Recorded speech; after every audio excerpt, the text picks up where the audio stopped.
las profecías de San Malaquías.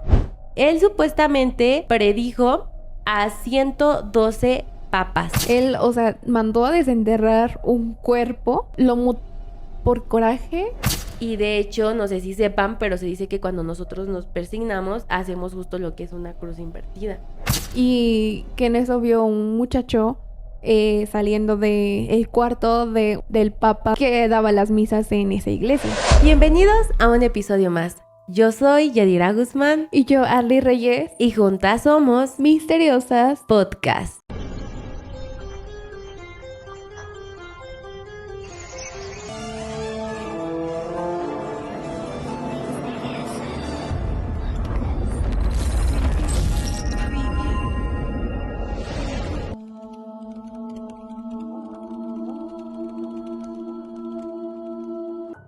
El día de hoy traemos un episodio bastante interesante, justamente por esta época en donde nos encontramos, ¿no? Así es, yo creo que ahorita anda como muy en tendencia y otra vez están los ojos fijados entre la iglesia, el Vaticano y el Papa. Claramente estamos hablando, y como ya lo habrán visto en la miniatura, vamos a estar hablando de los papas, las cosas turbias que ha habido detrás de cada papado. Bueno, no de todos, pero sí de algunos que nos parecieron bastante interesantes, porque pues sí hay varias cositas que no sabíamos, ¿no? Yo creo que sí sabemos por las cosas que hemos escuchado, pero a veces nos cuesta como que comprender o querer aceptar lo que verdaderamente pasa detrás de todo el poder que tiene la iglesia y pues estos que son papas, los nombrados papas. Ajá. Y detrás de todo el poder que ellos tienen y qué es lo que hacen con él. Y pues precisamente por eso es que vamos a estar iniciando con algunas de las teorías que ha habido tras la muerte del Papa Francisco. Tú, bueno, sabemos que para los que nos siguen desde hace algún tiempo, que Arlet profesa la religión cristiana. Uh-huh. Pero ¿cuál es como que tu punto de vista o tu perspectiva con el Papa que había? O sea, ¿qué sabías de él? Bueno, yo sabía poco. Ajá. Lo que sí sé eran las cosas que hay después de lo que pasa después de su muerte y lo que está ocurriendo actualmente, ¿no? Que lo del cónclave y eso. Que se vienen pues cosas proféticas. Después de que este papa falleciera, iba a venir un próximo que se supone que iba a ser como el falso profeta o algo así, uh-huh. Que iban a pasar muchas cosas malas y que iban a tener mucho más poder. Ajá. Pues precisamente estas son como tipo las teorías que hay detrás de esto, porque como probablemente muchos de ustedes sepan, el Papa, aparte de ser como la figura máxima de la religión católica, es el jefe de Estado de Roma, que uh-huh. Prácticamente es como si fuera un presidente, ¿saben? Pero aparte de eso también es un sacerdote. Y pues justamente uh-huh. Mucho de lo que se habla es desde las profecías de San Malaquías. Él supuestamente predijo a 112 papas, los cuales como que describía con lemas en latín que se supone que con el transcurso del tiempo cada uno de estos lemas ha coincidido con cada uno de los papas que ha habido. Okay. Y él dijo que iba a haber 112 papas y hasta ahorita se supone que el Papa Francisco era el 111. Se supone que después de él va a haber uno al que se le conoce como Petrus Romanos. Y según la profecía, este póntice gobernaría en medio de grandes tribulaciones y sería testigo de la destrucción de la ciudad de las 7 colinas, que prácticamente así es como se le conoce a Roma, como la ciudad de las 7 Ajá. colinas. Entonces se supone que con la llegada de este último papa va a ser como cuando empieza el fin de la iglesia tal y como la conocemos, y podría decirse que va a ser el inicio del apocalipsis. Eso es lo que según dice este San Malaquías, que está muy relacionado a lo que decía Nostradamus. Nostradamus también fue un profeta que es muy conocido porque ha acertado en algunas de sus profecías. Y él nos dice que va a haber 3 grandes papas. Él decía que el primero iba a ser un papa extranjero, a los cuales muchos los relacionan con el Papa Benedicto XVI, que después iba a haber un Papa anciano que lo relacionan con el Papa Francisco, y se supone que después viene la llegada de un Papa negro. Y es por eso que todos están hablando ahorita mucho del famoso Papa negro, ¿no? Que justamente en la terna de cardenales que pudieran llegar a ser papas, sí hay 2 que son de orígenes afroamericanos, que pudieran ser de piel color oscura, por eso ¿no? dicen que ya están ahí, o sea, como tal ya está ahí. Ajá, o hasta estas mismas teorías yo a veces pienso que les dan como cierto poder a que pudieran quedar estos papas, ¿no? O sea, realmente estas personas, porque se está hablando mucho actualmente de ellos. Y la pregunta del millón, ¿qué es lo que pasaría si esto verdaderamente pasa? O sea, no con nuestras creencias, lo que hemos escuchado hasta el momento, ¿nos dejaremos influenciarnos por el miedo? ¿O cómo? ¿O qué sería? Porque, bueno, es que muchas personas piensan que a lo mejor el fin de los tiempos va a ser como lo dice tal cual la Biblia, de que luego ya va a ser pandemias y enfermedades y fuego cayendo del cielo y así. Pero yo siento que realmente la llegada del fin de los tiempos no va a ser tal cual. O sea, la Biblia siempre ha hablado como en tipo... ¿cómo decirlo? Como profecías, o sea, que no suceden tal cual, sino que se pueden interpretar de otra manera. Ajá, justamente. Entonces, o sea, muchas personas creen que realmente todo eso ya está sucediendo actualmente. Y de hecho se habla que el Papa Francisco fue como que el Papa negro en algún momento, porque no precisamente por el color de su piel, sino porque se supone que es el primero que viene de la orden de los jesuitas. Y los jesuitas eran conocidos por vestir de color negro. O sea, de usar como sus túnicas y todo eso de color negro. Y entonces a él probablemente se le pudo haber conocido como el Papa Negro por esta situación. No precisamente porque fuera de piel oscura. Pues es que hay muchas cosas que se dicen. Por ejemplo, a mí algo que sí me tuvo así como pensando. Y también yo creo que con un poco de terror.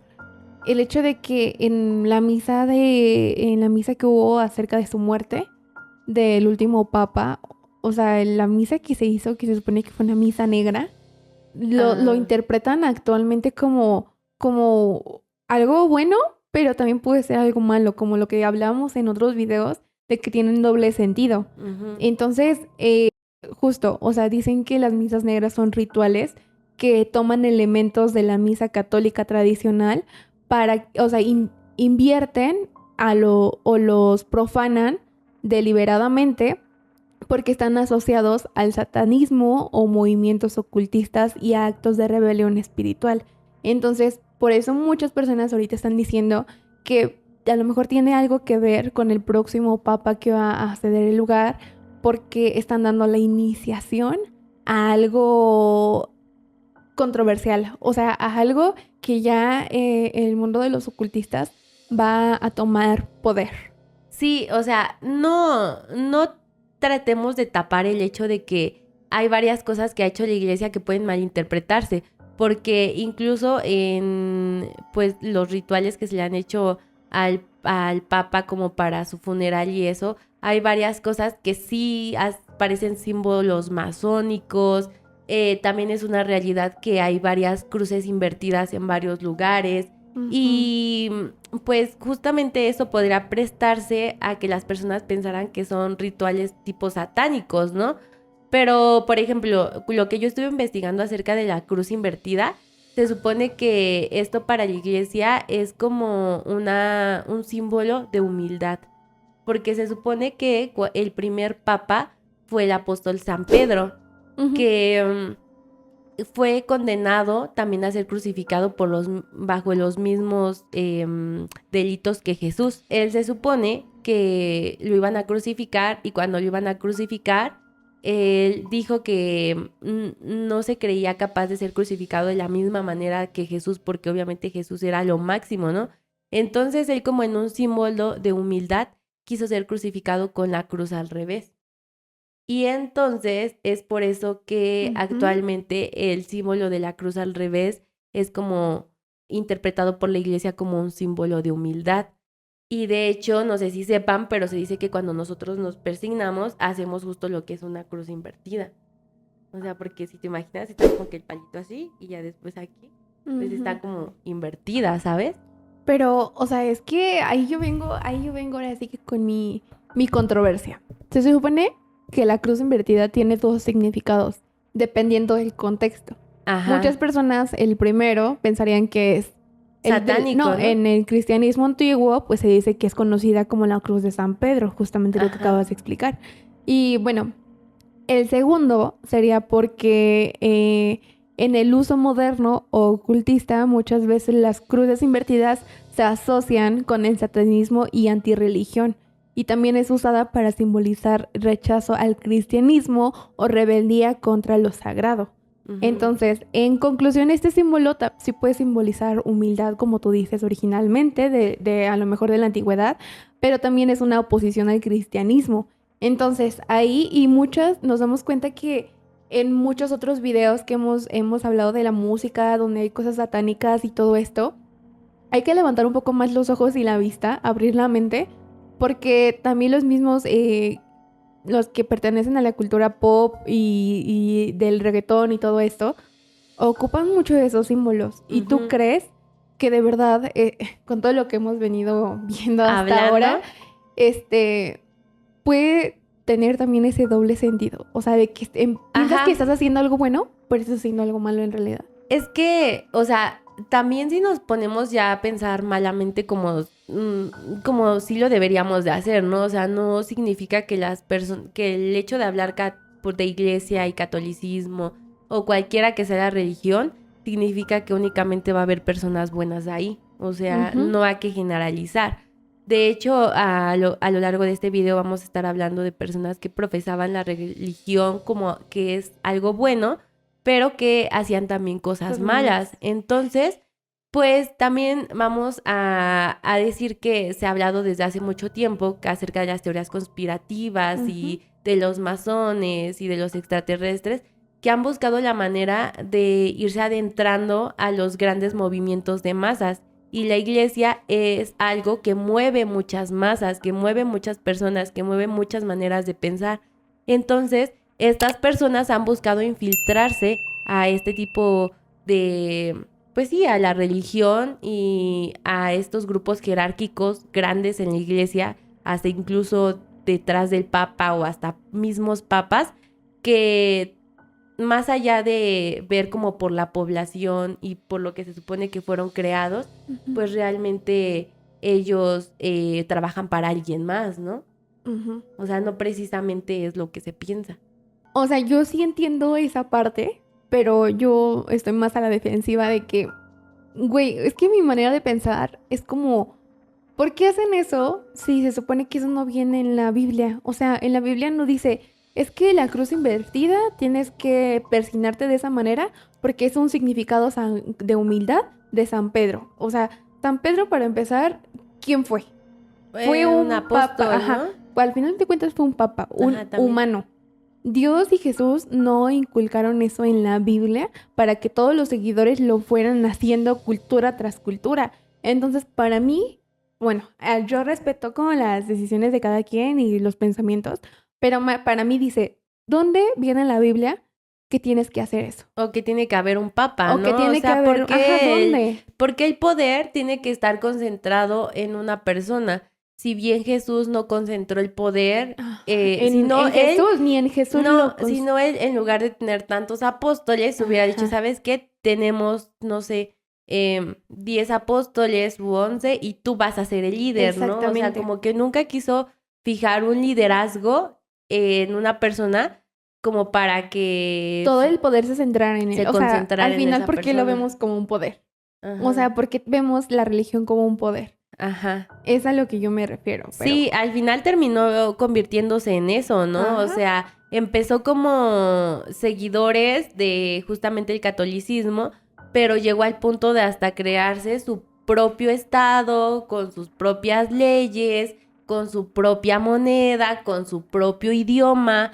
Entonces realmente podría decirse que esto ya trascendió la razón por la que fue creada, ¿no? Que era tal vez su fin original, es difundir la religión y a lo mejor hacer a las personas católicas, porque realmente yo creo que ya no se hace tanto por convicción, sino que también eso se hereda. Por ejemplo, si vienes de una familia en donde todos son católicos, pues probablemente vayas a ser católico porque te lo están inculcando. Exactamente. O sea, no es como una decisión tuya. Propia. Ya después creces y tú puedes cambiarlo, pero quieras o no, como que vas amando a la religión y te vas empapando de eso porque es tu cultura, es tu tradición, porque todo se basa en eso. Justo como ¿Por qué estuvieron de vacaciones recientemente? O sea, por Semana Santa. Al final es una tradición. Dicen, pues todos en Semana Santa nos vamos de vacaciones. Hacemos esto en reuniones familiares.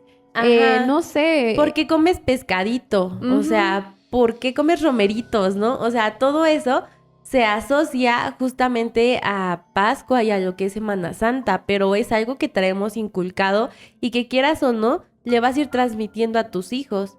Y justo es que eso es también otra cosa. O sea, por ejemplo, yo te doy el ejemplo de mi mamá. Mi mamá creció en toda una cultura cristiana. O sea, su mamá era súper católica, católica, perdón. Súper católica. Entonces, sí fue como de, nosotros estamos bautizados por ella. Y el día que ella tuvo como que otras ideas, porque pues mi papá era cristiano, pues ella vio como que las dos religiones y ella como que dijo, pues esto tiene sentido y esto como que ya no. Entonces de ahí mi mamá empezó a decir, no, pues yo creo en Dios y Él es el único, pero a lo mejor sí tengo como que cambiaron mis ideas de cierta manera, pero gracias a eso, toda su familia, o sea, porque familia de su mamá, decían, pues es que tú creciste, o sea, yo tuve una tía que decía, tú creciste, tu mamá creció su mamá le inculcó el catolicismo, ¿y por qué tu mamá ahora le da la espalda a su mamá y a la familia en cambiar sus ideas? Entonces, desde ahí, fíjate, o sea, también la cultura... Eres juzgado, ¿no? Eres juzgado. Si decides cambiar el rumbo, o sea, como que tú ya no estás siguiendo el mismo camino que todas las ovejitas, ¿no? O sea, ya eres la ovejita negra porque tú decidiste ya pensaste diferente. Hacer otra cosa. Por hacer algo diferente. O sea, en esa parte sí como que a veces estoy a favor de que probablemente a las personas se les inculque la religión a lo mejor hasta que ya son mayores de edad, ¿no? Que ellos mismos puedan decidir.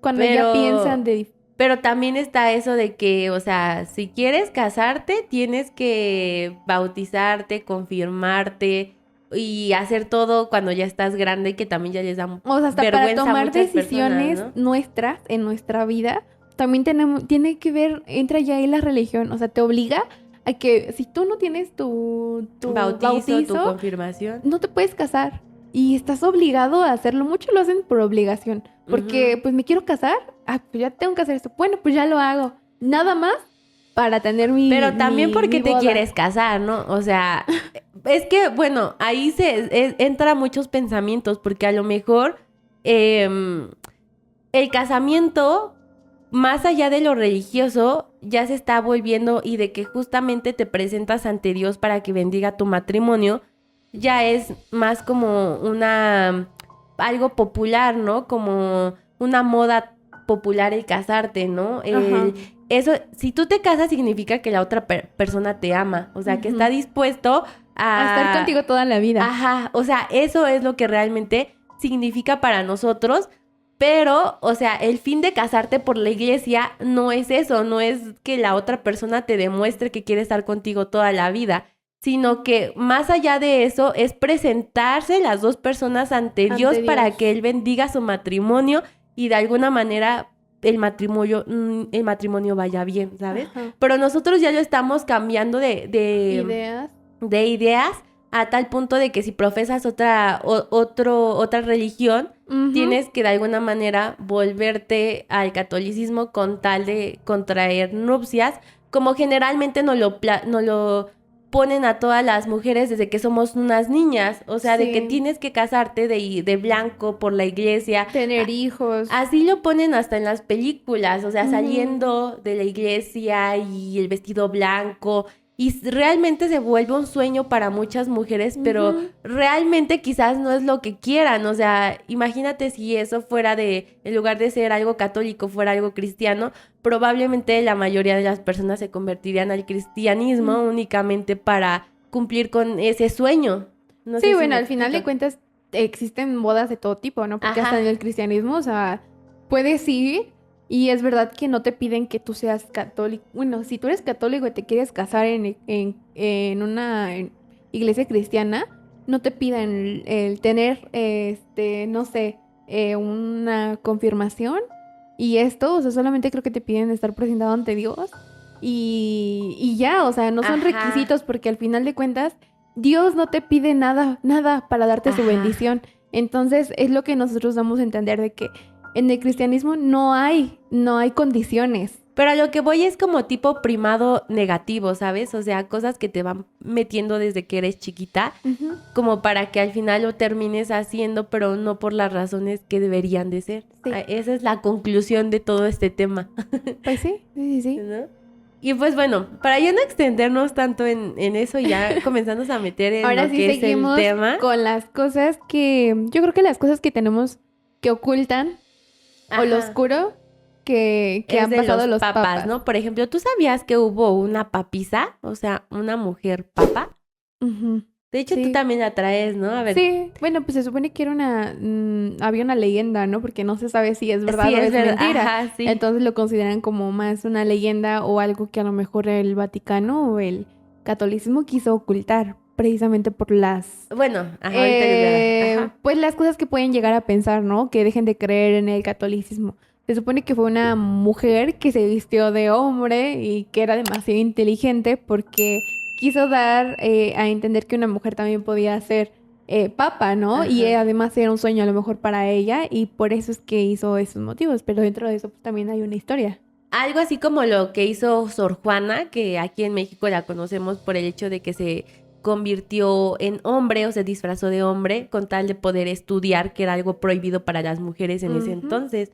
Y esta era también la famosa papisa, que como dices tú, era una mujer que se disfrazó de hombre para lograr estudiar la religión y llegó a tal punto que logró superar todos los rangos jerárquicos dentro de la iglesia hasta el punto de convertirse en papa.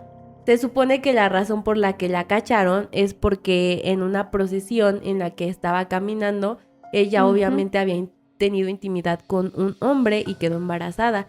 Y se supone que en esta procesión ella dio a luz a un bebé. Y entonces cuando las personas se percataron de esta situación, pues literalmente no se sabe de qué manera. De hecho hay leyendas desde que la amarraron a un caballo y que de esa manera perdió la vida, otros que la apalearon hasta que murió, o sea... Sí, de hecho se cuenta que también durante esa historia, en los siglos IX, el Vaticano trató de borrar esa historia por completo porque avergonzaba completamente al Vaticano y por eso es que ya no se quiso hablar de pues estos hechos. Pero a raíz de eso, pues nos podemos dar cuenta que a lo mejor sí pasó porque fue cuando surgió lo de la silla para comprobar lo del género del Papa. O sea, tras esta leyenda, se supone que ya construyeron una silla en donde había un agujero para verificar que el Papa elegido fuera realmente hombre. Aunque el Vaticano hasta el momento lo sigue negando, hay muchos documentos que comprueban que, o sea, que este fue el gran motivo por el que se hizo. De hecho, esa silla sigue existiendo y está en el Museo del Vaticano, o en no sé dónde está resguardada dentro del propio Vaticano. Aquí les vamos a estar dejando una foto. Pero se supone que cuando el Papa era electo, lo hacían sentarse en esta silla y se supone que otra persona del clero se metía abajo y examinaba sus partes masculinas, ¿no? Y él decía una frase que dice, tuos habet et pene pendentes, es decir, tiene dos y cuelgan bien, ¿sabes? Haciendo referencia a que pues efectivamente era hombre. Pero justo volvemos a eso, ¿no? ¿Por qué habría una silla? Porque dicen que esta silla no se tiene la certeza de que haya sido creada con esta finalidad, pero ¿por qué haces una silla con un hueco en medio entonces? ¿Y por qué la tienes exhibida o resguardada dentro de tus cosas si dices que no existió? ¿Y cuál sería entonces realmente la finalidad? ¿Y por qué se habla tanto acerca de la papisa si no existe? O sea, por eso dice que cuando el río suena, es porque agua lleva. Sí, exactamente. Entonces yo realmente sí creo que en algún momento eso haya pasado. Sí. Oigan, pues ustedes habían escuchado acerca de lo que el padre Adán reveló. O sea, fue una experiencia que se supone que él quiso romper el silencio de una experiencia que él tuvo dentro de una de las iglesias cercanas al Vaticano. Yo no lo había escuchado. Él comenta, de hecho hay un video muy popular en internet en donde él está contando su experiencia y dice que él había estado dentro de una de las iglesias más cercanas al Vaticano y dice que cuando él fue invitado, él fue como invitado a la iglesia para hacer ayuda comunitaria de no sé qué. Pues él llega, dice que una noche le presentan a todos los que están dentro de la iglesia y lo que contribuye el grupo y que le dan una habitación dentro de la iglesia para que él pueda descansar. Dice que él se paró en la madrugada como para ir al baño y que en eso vio un muchacho saliendo del cuarto de un muchacho de 15 años saliendo del cuarto del papa que daba las misas en esa iglesia. Y que le preguntó al muchacho así como de, oye muchacho, ¿qué estás haciendo? Y el muchacho solamente siguió su camino y no le contestó nada. A lo que el otro día dijo, es que a mí no me van a hacer pendejos, hasta lo dijo con las palabras. Yo no soy me quieren poner la pena enfrente. ¿Y qué papa era el que estaba en el poder en ese entonces? Ay, no, es que no dice el nombre.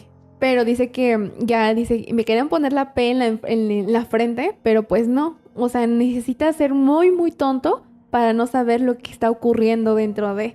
Dice, en la mañana siguiente yo le dije a varias de las personas que están con él que hacía ese niño ahí. Y que los demás dijeron que él no tenía que decir nada de lo que vio porque eran derechos que se podían dar dentro del poder. Uh-huh. Y que fuera de eso, él le dio mucho asco y terror. Fue y le reclamó de frente, enfrentó al padre, el que estaba de esa iglesia, y le dijo, no, yo niego todo lo que estás diciendo. Tú estás loco. Pero entonces era un padre, no era el papa. No, sí era un papa. ¿Sí era un es papa? que digo papá, padre, pero sí es un papa. Entonces le dijo, no, yo niego todo lo que tú estás diciendo. Y solamente es tu mente perversa el que te está atemorizando. Es el demonio dentro de ti que te está haciendo pensar cosas. Y dijo, no, entonces, ¿qué hacía ese muchacho contigo? Es que no hay más habitaciones y se tenía que quedar conmigo. Uh-huh. Sí, de hecho era justamente el tema con el que quería seguir. Porque, bueno, para esto recordemos que, bueno, ahorita Arlet no sabe a bien preciso cuál es el nombre de este papa, ¿no? Uh-huh. Pero a lo largo de la historia ha habido muchísimos papas y obviamente los papas de antes no es lo mismo a un papa actual, ¿sabes? Anteriormente los papas incluso se casaban, tenían hijos. Se habla de que el papa más joven de la historia, que no recuerdo su nombre, incluso hacía fiestas dentro del Vaticano, obviamente tenía relaciones y, ¿sabes? Toda esta situación. Uh-huh. Entonces, probablemente a lo largo de la historia hubo papas que realmente, pues, abusaban de distintas personas, ¿no? Uh-huh. Y de hecho, se habla que recientemente, ¿tú cuál crees que fue la razón por la que renunció el Papa Benedicto XVI? Porque, bueno, no sé si lo identifiques. No. Pero el Papa Benedicto XVI es el Papa que estuvo antes del Papa Francisco, que es el que acaba de fallecer. Uh-huh. Bueno, yo había escuchado acerca de que había mucha corrupción, ¿no? Y que hacía como apuestas e incluso cometía adulterio. Ah, pero no sabía, no son muy creo bien. que era dentro de la religión. O sea, miren, se supone que la razón por la que el Papa Benedicto XVI renunció, que fue algo muy sonado en su momento, porque era la primera vez en la historia que un papa renunciaba al papado. Uh-huh. Y él, supuestamente en su versión original, dijo que había sido porque él tenía como problemas de salud que ya no le permitían continuar con las actividades del papa. Entre estos que tenía insomnio. y que esa era la razón que ya no le permitía seguir con sus actividades. Pero obviamente detrás de todo esto se habla de que hay otras versiones que realmente fueron las que llevaron a él a renunciar. Entre ellas la que dices tú, que había mucha corrupción dentro de la Iglesia y del Vaticano. La otra es que también fue el año en donde salieron a la luz todos los denuncias de abuso sexual dentro de la iglesia. O sea que realmente él no pudo con toda esta situación porque empezó a sobrepasarlo. Fue el punto en donde se dio a conocer que en varias iglesias diferentes sacerdotes habían abusado de muchos monaguillos que eran los que realmente se estaban preparando para ser sacerdotes. Y de hecho, también no sé si han visto la película que habla de los dos papas, se llama Los dos papas. No la has visto. Ah, sí. ¿Sí la has visto? Sí. Pues esta película básicamente se centra en la historia del Papa Benedicto XVI y del Papa Francisco cuando se conocieron y cómo ellos hablaban de este tipo de cosas, e incluso en una parte de la película el Papa Benedicto XVI le dice al Papa Francisco que en un momento cuando él era cardenal tuvo en su escritorio la historia y las denuncias y las pruebas del padre Marcial Macías. No sé si hayas escuchado acerca de él. Se supone que el padre Marcial Macías justamente fue un sacerdote mexicano que hizo como una congregación llamada los Legionarios de Cristo, por ahí de 1941. Recordemos que para ese entonces de la historia de la Iglesia de México, especialmente porque esto sí es algo que me sorprendió cuando dije, ay, o sea, un sacerdote que ahorita les voy a contar qué fue lo que hizo, pero aparte es mexicano o era mexicano. Entonces, principalmente los que somos de aquí de México recordarán que para ese entonces para los papás o las mamás era un orgullo que sus hijos fueran sacerdotes o monjas, que dedicaran su vida a Dios, porque eso significaba que eran como personas buenas, ¿no?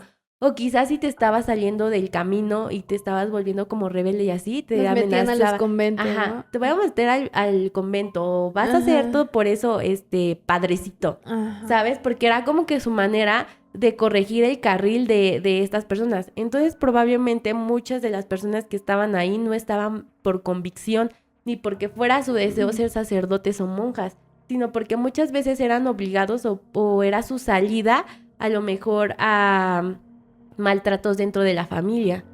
Entonces se dice que este padre Marcial Macías comenzó con esto de los Legionarios de Cristo, que básicamente estaba enfocado en los jóvenes y en los adolescentes para inculcarles como que la religión.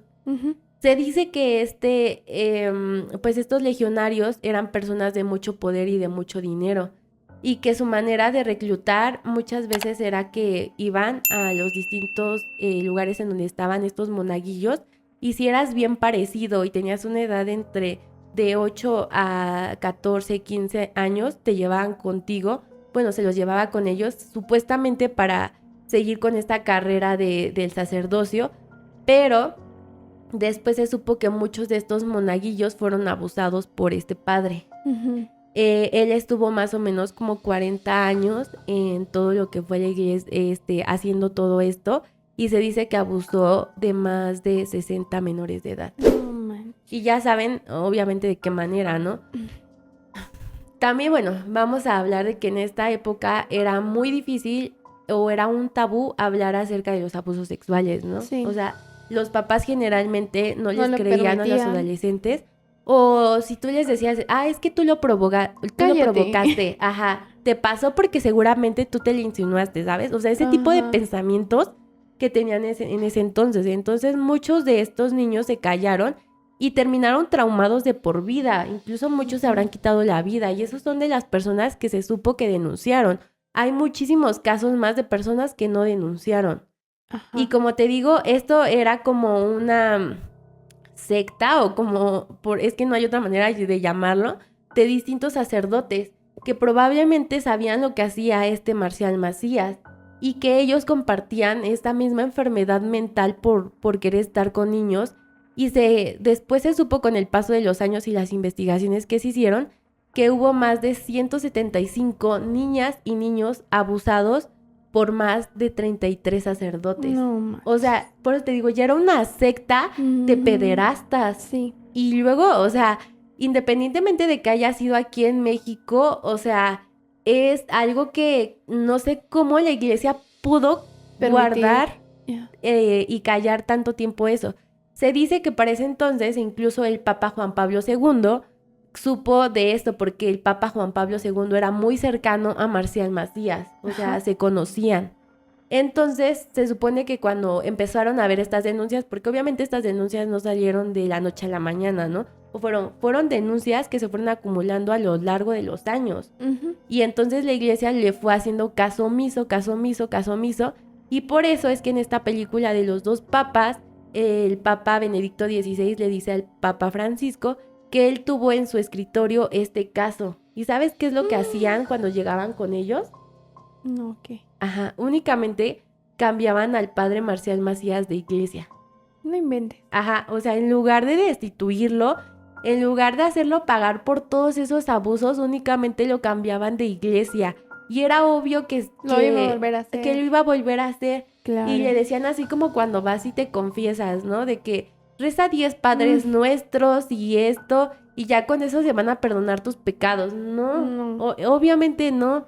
Y es algo que ya esas personas no pueden cambiar, o muy difícil después de haberlo hecho, pueden cambiar su pensamiento. O sea, lo ideal es alejarlos de estas personas que pueden ser vulnerables a estos monstruos. Aparte que le siguen dando el poder de hacerlo y de volverlo a hacer y volverlo a hacer. Ajá, entonces, o sea, eso es lo que le causa indignación a muchas personas, de que realmente este sacerdote o este hombre nunca pagó por los delitos que hubo, porque de todas estas denuncias creo que únicamente sentenciaron a una persona.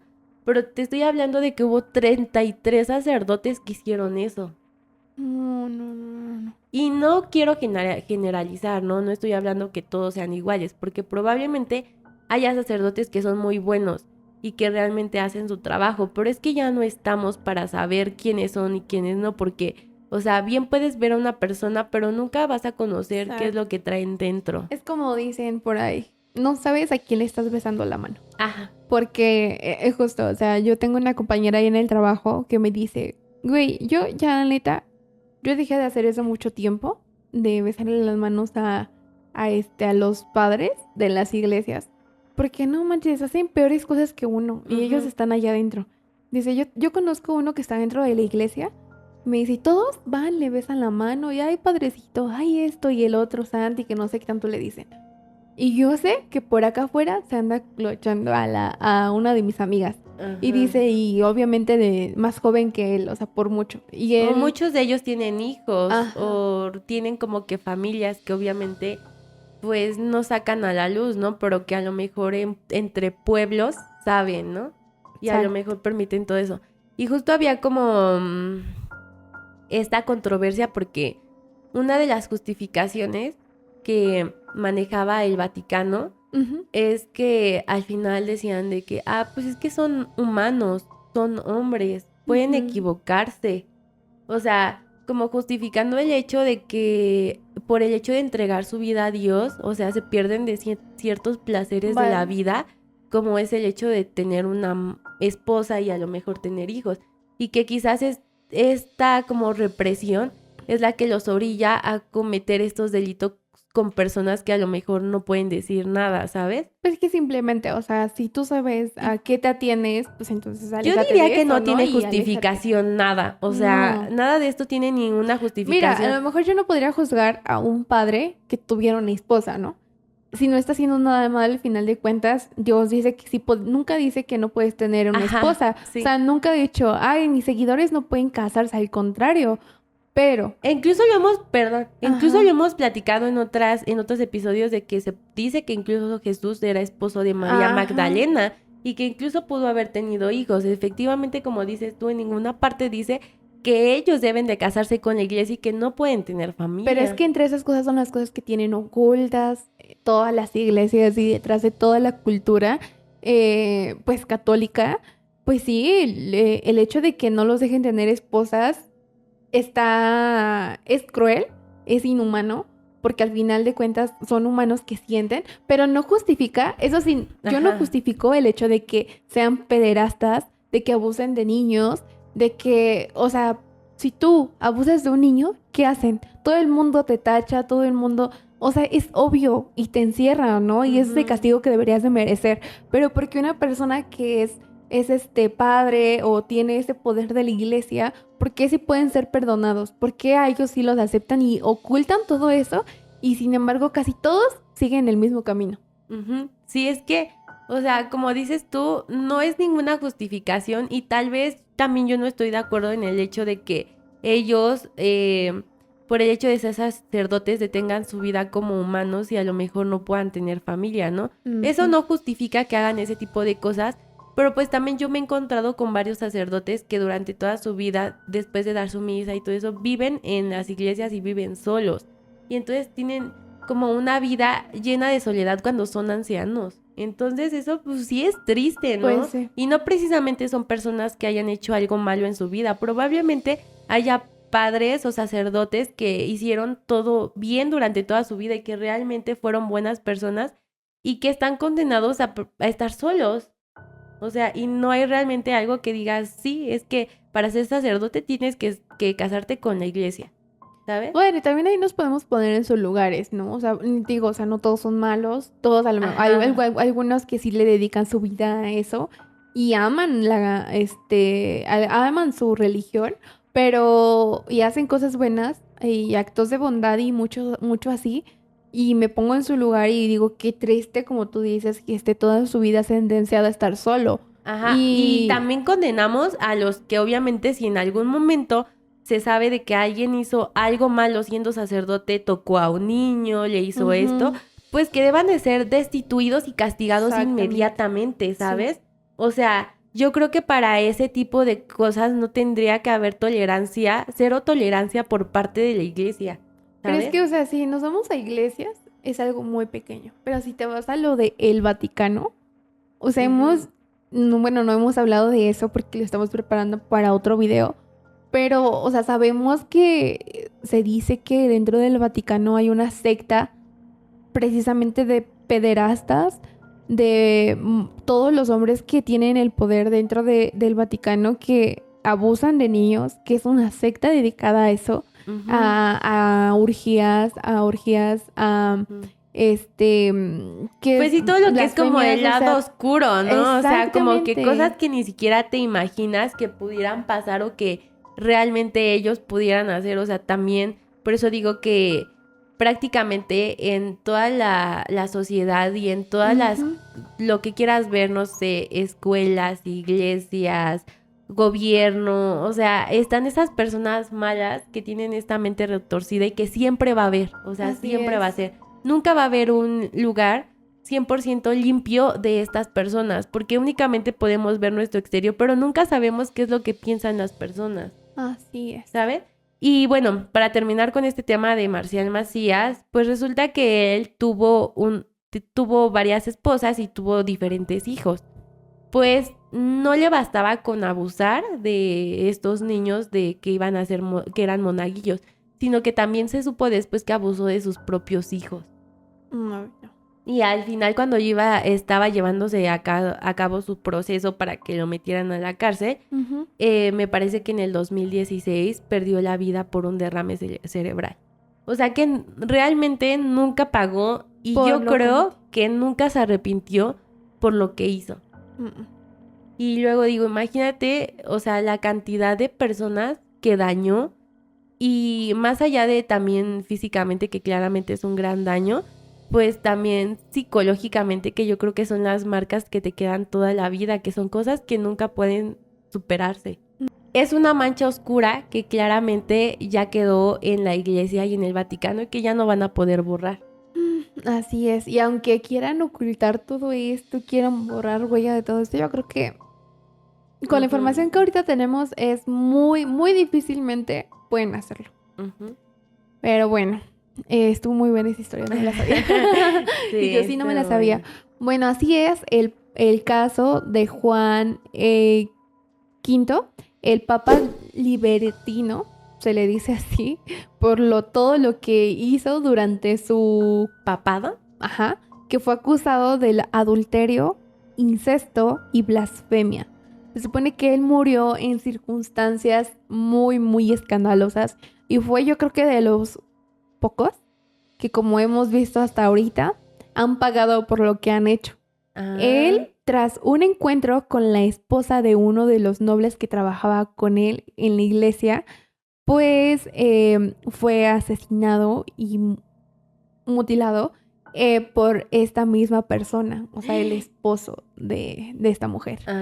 Pero a él sí lo encontraron, obviamente les valió que fuera papa y pues terminaron con su vida a raíz de todo lo que hizo. El adulterio, el incesto y la blasfemia de tener relaciones con las esposas de los otros. Es que volvemos a lo mismo de que realmente pues anteriormente yo creo que los papas no eran como tan vistos como hoy día, ¿no? Donde se sabe casi todo acerca de su vida y tienen que ser hombres súper pulcros y así, ¿no?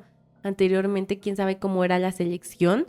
A lo mejor hasta se heredaban, o no sé, de que tú vas a ser papá, ¿no? Es que dicen que sí se heredaban. O sea, hubo un papa que de hecho tuvo el poder porque su papá había sido, pues, papá, ajá, y le dejó el legado a él. O sea, fue como generación. Y es lo que tú dices, que a veces no es tu elección y porque necesitan hacerlo para que siga el legado en tu familia, pues lo adoptan. Pero precisamente no quiere decir que tú seas una buena persona porque tú estás ahí. Es pero por imagínate, obligación. Esa parte de la historia de la iglesia yo también diría que fue bastante oscura, ¿no? O sea, ¿cómo es posible que un representante, el representante máximo de la iglesia en algún momento haya sido personas como el que platicas o el que dije de que era un niño que hacía fiestas y orgías dentro de 18 años, ¿no? Tenía Vaticano, 18 años y tuvo precisamente su primer legado en como papa. Y imagínate, un niño de 18 años siendo papa. Creo que pues actualmente tienen que tener más de 60 años para ser papas, así como dato curioso. De hecho, tuvieron que haber, creo que les piden muchas cosas. Ajá, ¿no? Tienen que tener como ciertos tipos de requisitos para poder ser papas que en internet se manejan poquitos, así como de que ser hombre bautizado, tener más de 60 años, llevar como una vida digna y ya, ¿no? Pero yo creo que dentro de la institución realmente para que te consideren prospecto para ser papa, tienes que ser casi intachable. De hecho, ¿habías escuchado de los antipapas?